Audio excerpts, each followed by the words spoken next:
ওদের সাথে এক সপ্তাহ টাইম দিলাম, এক সপ্তাহের মধ্যে যোগাযোগ করো, নাহলে কার্যকর তোমার কাজ হবে।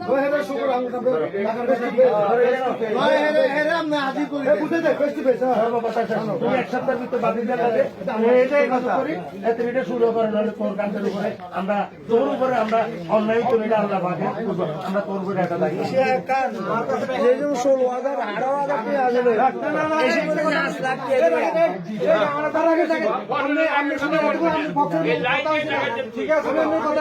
যদি আমি কথা কম আপনি জানেন না তাইলে তো না। হে আমরা হত্যা কি হয়েছে একটা আপনি দাঁড়িয়ে রাখতে পারেন না। আপনি এখন আপনার পাতিদের লোক কথা বলেন, যদি এরকম কিছু হয়ে থাকে দেশের কাগজ আর আছে আমার কাছে আছে এটা তোমার কপি, এটা তোমার কপি, তুমি এটা দিয়ে কথা বলো তোমার